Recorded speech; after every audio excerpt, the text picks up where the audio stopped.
What's going on out there? This is Sword Fan Chick back with another video, and this is actually part two to the video I made about protesting. And the reason why I'm making this video is because in the last few days since the protests with George Floyd, there's been a lot of clownery, okay?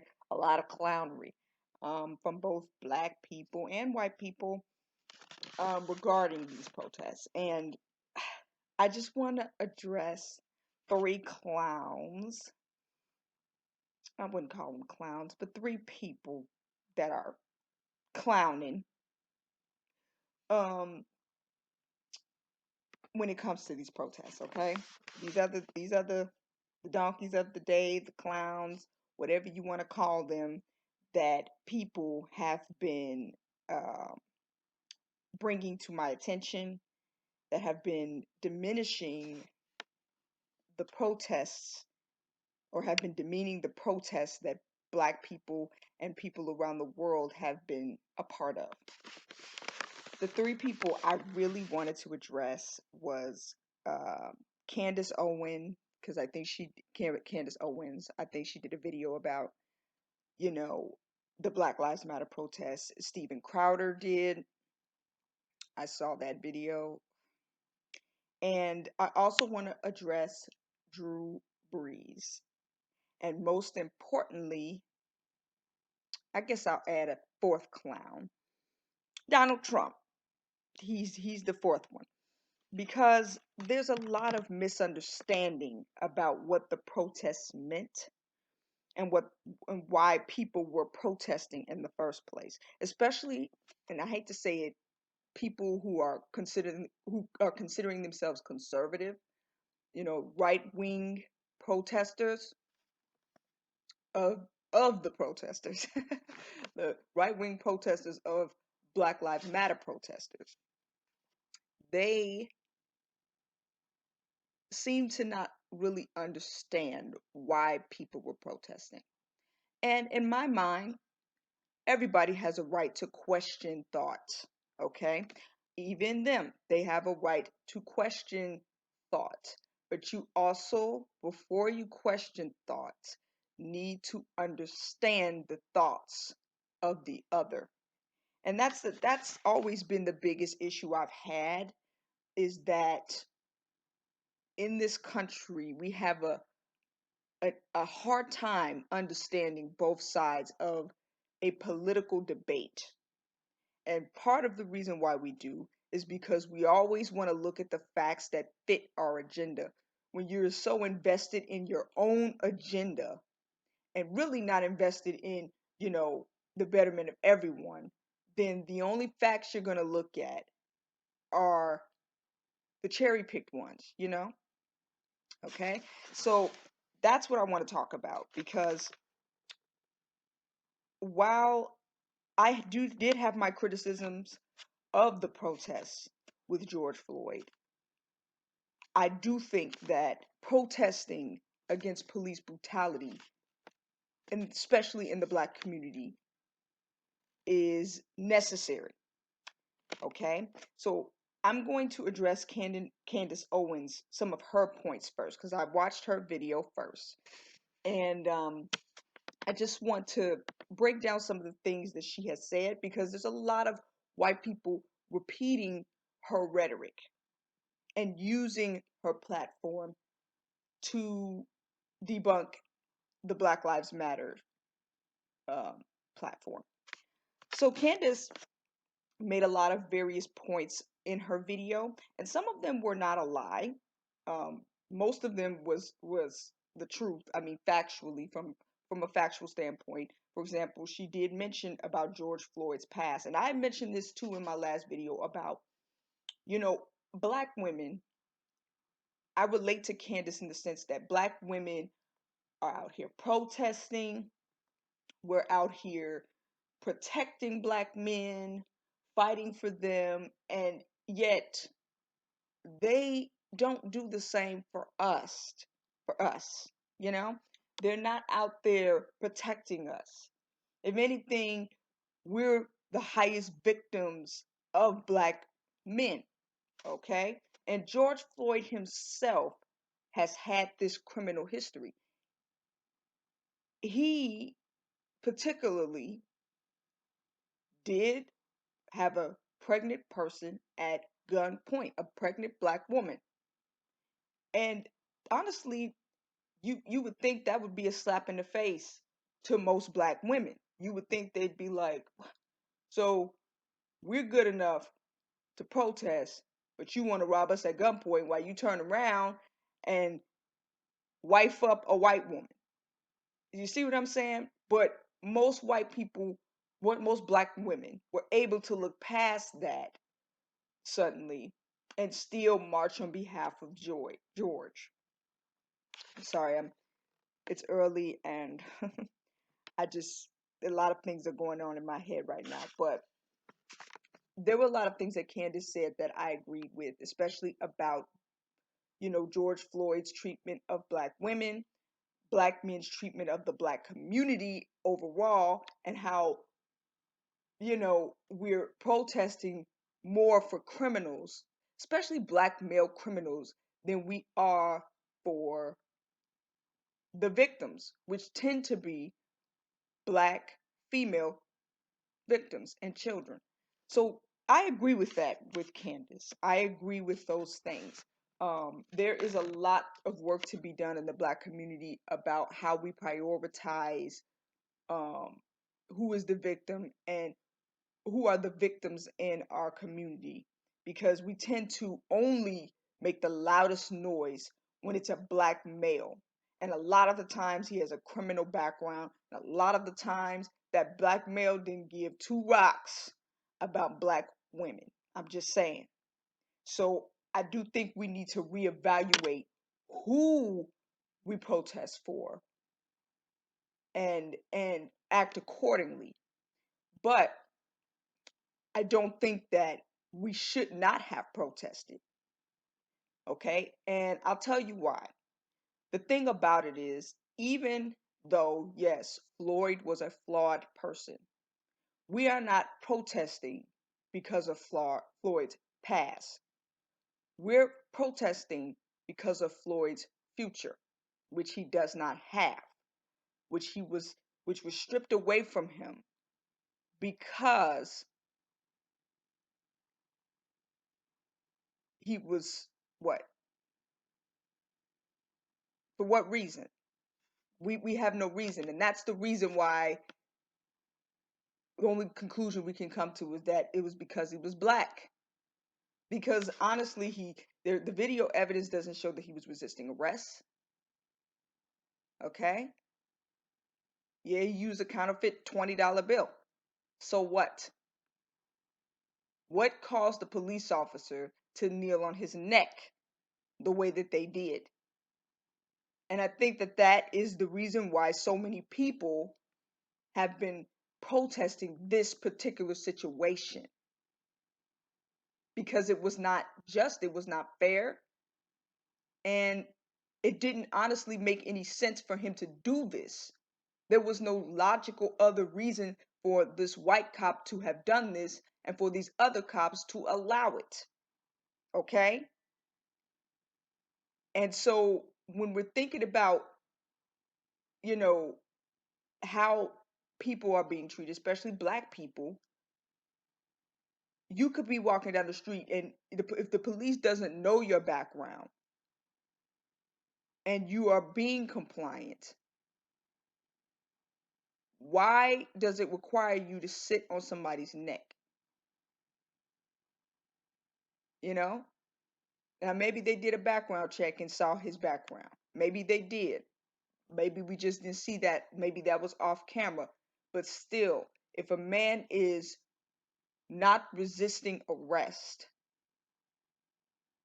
then why put your knee on his neck for that long and keep it there even after the man stopped breathing? Okay? Because I saw a similar situation. I've looked at other situations where white people have had the same situation, but the difference is there was this one white kid, white person, and his last name is Tampa. And he also was suffocated to death. He was he they kind of kneed him, and he stopped breathing. And but the difference is the police didn't know he stopped breathing. They didn't even check his pulse. But the moment that he wasn't moving and they tried to wake him up, the cameras were like, "Oh my God, I hope I didn't kill him. I hope." They showed remorse. They showed remorse like it was actually an accident. Whereas in George Floyd's case, even after they took his pulse and felt no pulse, he still stayed on his neck like he was an animal. Okay? So that's something to keep in mind. The issue is not just the fact that, okay, this man has his knee on George Floyd's neck, but he treated George Floyd like he was scum. He didn't care whether he lived or died. He was going to keep his knee on the neck because it was about power. It wasn't about justice. And that is the reason why a lot of people were upset about that particular situation. Now, Candace Owens also mentioned statistics. And this is always interesting because a lot of people who view the statistics, especially on the right, say Black Lives Matter are protesting for no reason. White people tend to be the highest number of victims of police brutality.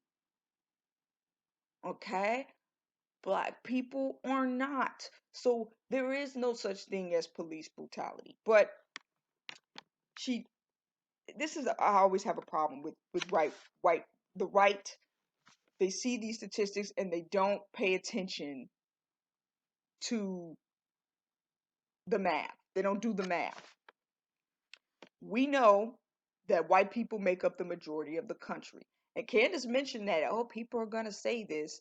But if you know that this is a fact, why are you disregarding that fact but bringing up another fact? You can't bring up one fact, Candace, and then disregard the other. Both facts need to be taken in consideration.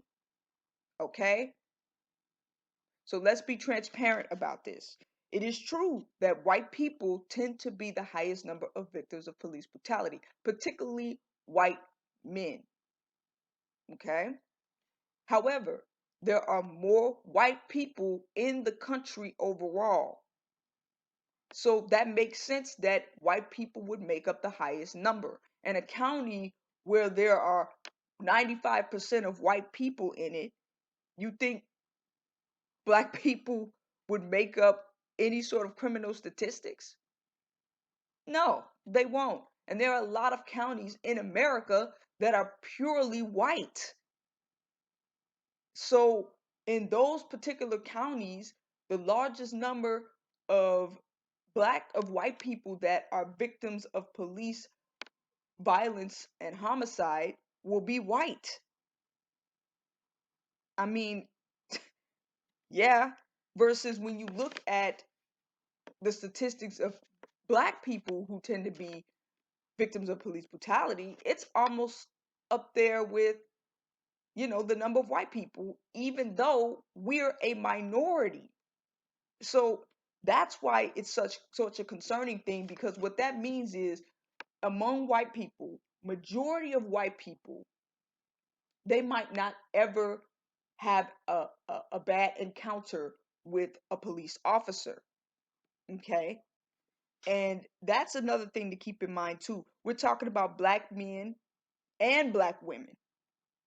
Okay. Their rates are higher for a group that's supposed to be a minority. Now, you can say it's because Black people commit the most majority of amount of crimes. Okay. That is a possibility. But regardless, um, you could also say that some of the crimes did not fit the punishment for in a lot of these cases. And so the protests really just bring light to an injustice that may be occurring and needs to be highlighted if it is occurring. That's the thing. We still need to look into it and say, hey, why does stuff like what happened to George Floyd keep happening to black people? Now,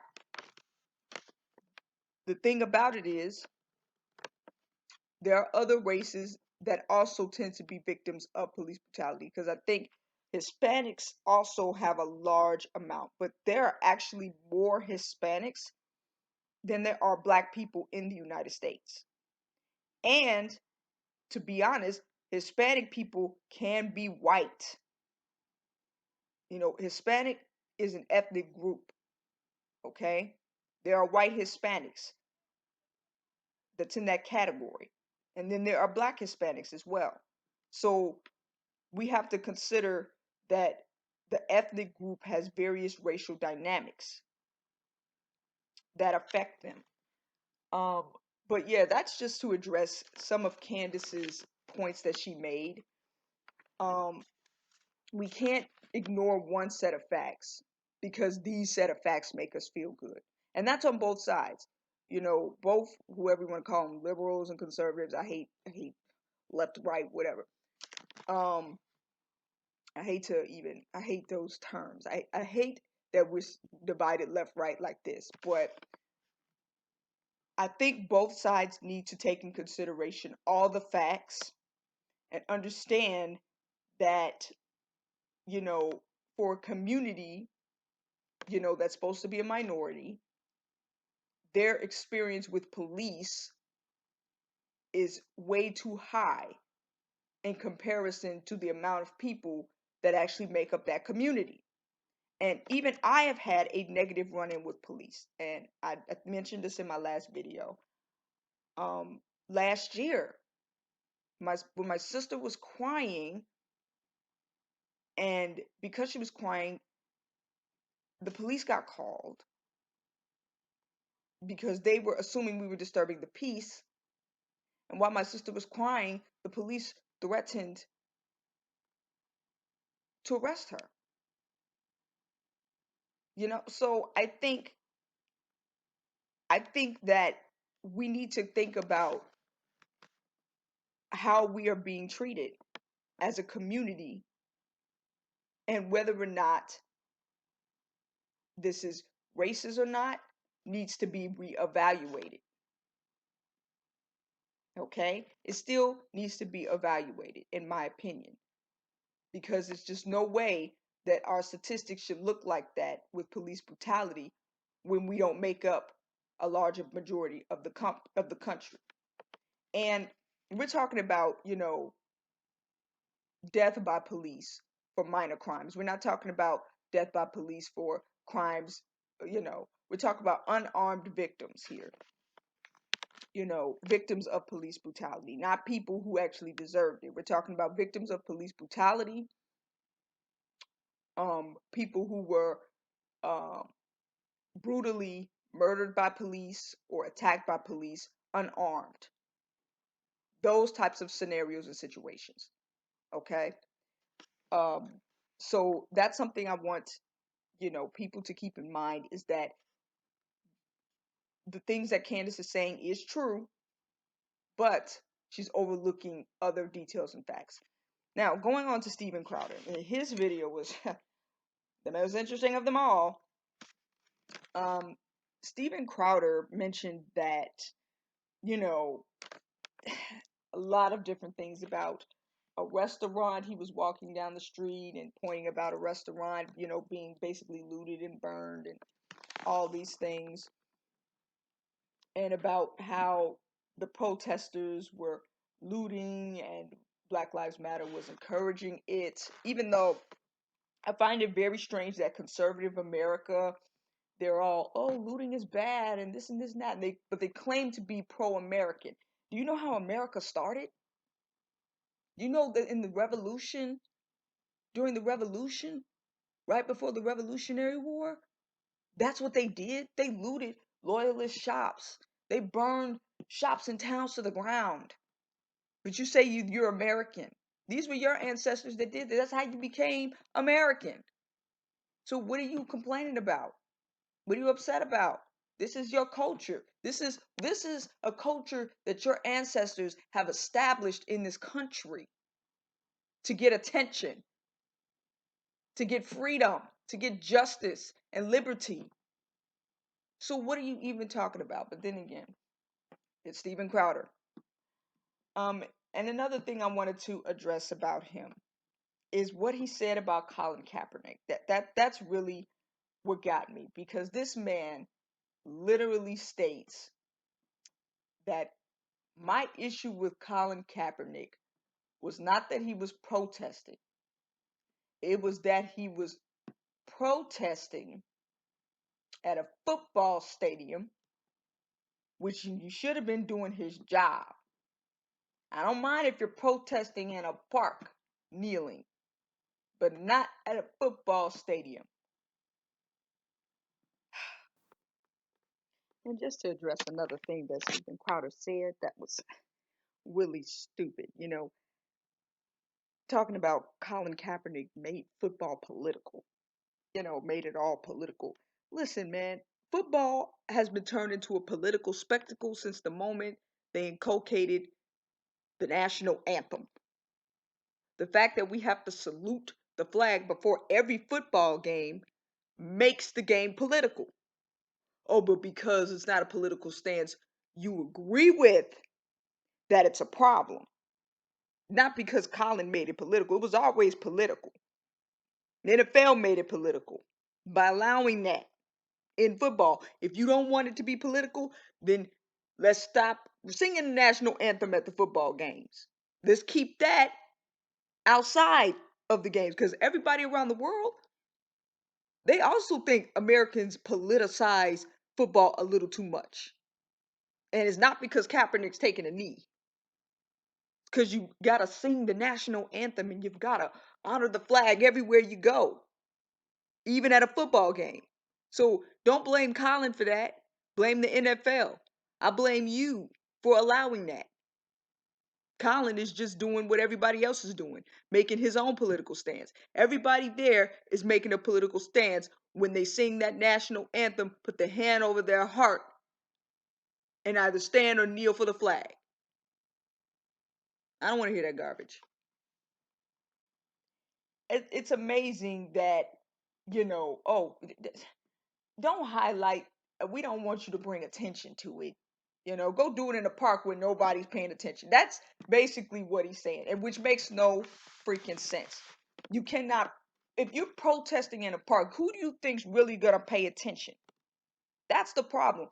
The reason Colin did what he did is because people were not paying attention before that. You don't think people was out there in the park protesting before Colin did that? Yeah, there were a lot of people out there protesting police brutality and Black Lives Matter. There were a lot of people doing that. But guess what? Nobody paid attention, and people was throwing all lives matter out there. Nobody cared. So Colin did what he knew would get the most attention, because he know everybody watches football. They don't care about other people's lives, obviously, but they care about their football. So he used that platform to protest, to bring attention and awareness. The best way to protest is by doing it during an event,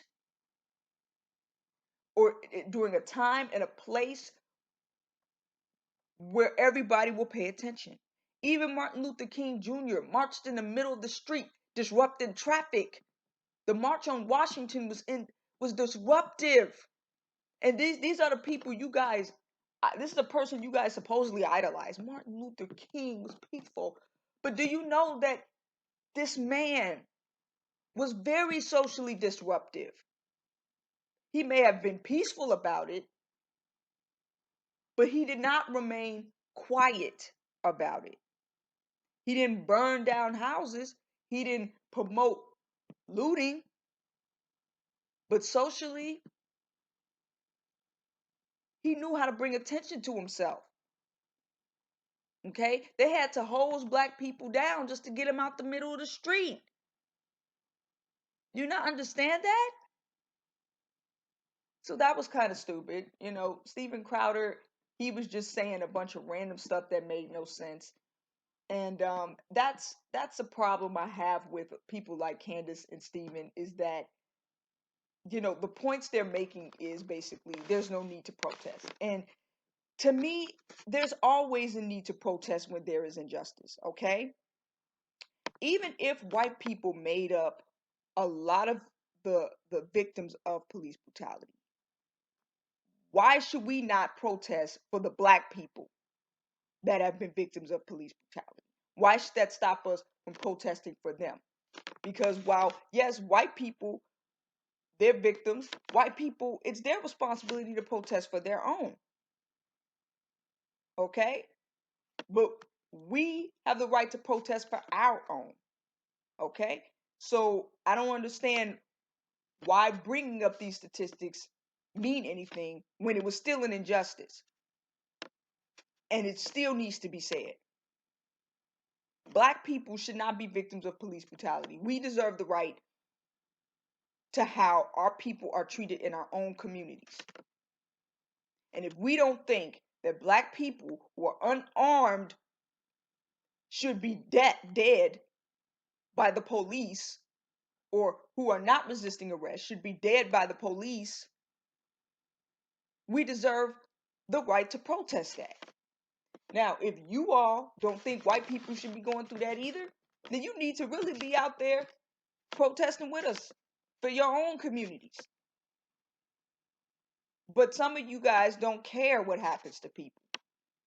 I hate to say it, there's a lot of white people who don't really care what happens to their own kind. And the reason why is because, well, most of you all are privileged. To be honest, you make up the majority of the country to be worried about a slice of the country. See, that the amount of people that are victims of police brutality only makes up a slice of your community. Whereas the number of people that are victims of police brutality in the black community is a large range in comparison to in comparison to how many people are supposed to be living in this country as a black person. So that's why it affects black people more. Okay? Now, getting on to Drew Brees and Donald Trump. I'm going to put them all in the same category. This is one of the things that bothered me about Donald Trump's divisive comments and his understanding of kneeling. You know, it, it's really sad when the president is ignorant about why Colin Kaepernick kneeled at football games. First of all, he took his stance based off of, how the army honors fallen soldiers. If an army soldier does that, does that mean they're dishonoring the flag? No, if anything, they are honoring the fallen, the people who have fought and died, the people who were victims of war. Okay? So what Colin is doing is not dishonoring the flag. He is bringing honor to the people that have fallen in America. And the issue is, we care more about a piece of fabric than we do about the lives that are founded on injustice. Okay? That's the issue here. Oh, stand. Don't kneel. Be proud. I'm going to stand for my flag because I'm proud of my flag. My grandfather died for this country. Yeah, guess what? Black people, let me tell you something. During the American Revolution, black people were slaves. And it were black people who fought during the American Revolution. And some of them didn't even get their freedom. While you all were being free from the king and liberty and justice for all, What was black people's liberties? Native American people's out there too. They didn't get no liberty either. So I don't want to hear it about my people, my ancestors fought for this country. Some of y'all ancestors didn't come till the 1900s during the immigration period. While black people, if you look at research, majority of black people in the United States have ancestry dating back to the revolution. If you look at research of white people, majority of white people have ancestry dating back to immigration. So no, majority of you, your ancestors did not fight for this country. Our ancestors worked and built this country up and fought for it. So no, I don't want to hear that garbage. We have the right to kneel. We have the right to speak up. We have the right to honor the flag the way we want to honor the flag. And if kneeling is our way of honoring both the fallen and the ones that have fought for this country, what's so bad about that? I'll tell you what's bad about that. The problem is that you don't want to see that there's an injustice. You don't want to see it. It scares you. You're afraid of change. That's the real problem. That's the real issue. It's not because it's dishonoring the flag. If it was just about dishonoring the flag,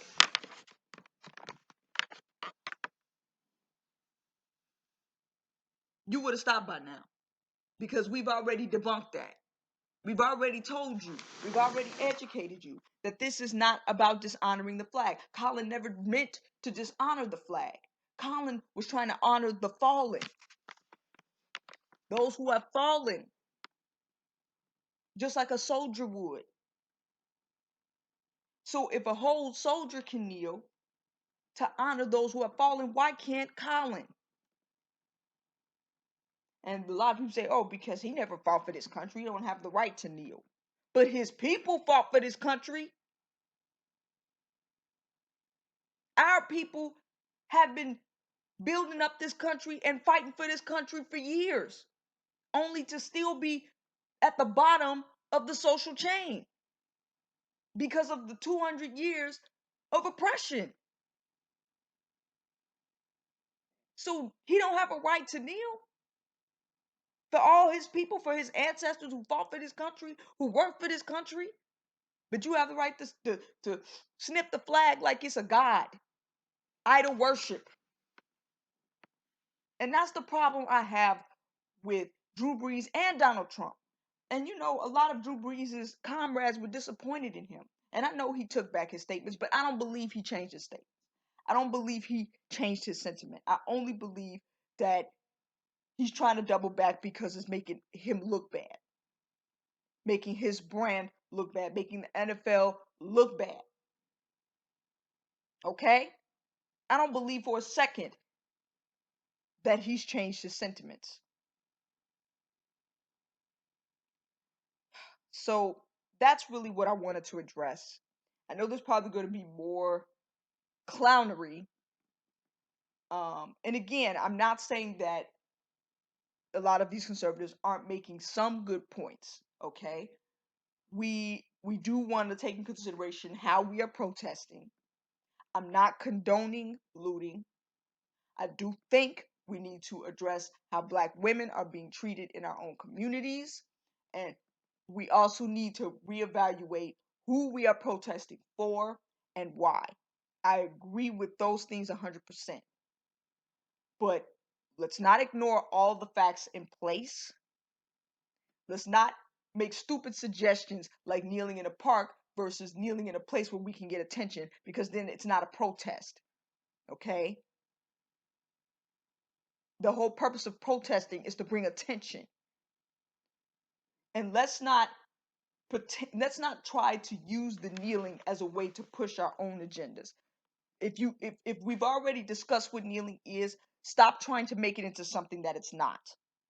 And as a president, Donald Trump, you should not be making these divisive tweets. I mean, you should be trying to unify the country. Focus on the issues going on in the country, not about kneeling peacefully on a football field. Because at the end of the day, I'd rather see somebody kneeling on a football field than burning my house down. And I'm pretty sure you feel the same way. I'd rather, honestly, somebody kneeling on a football field than kneeling on somebody's neck.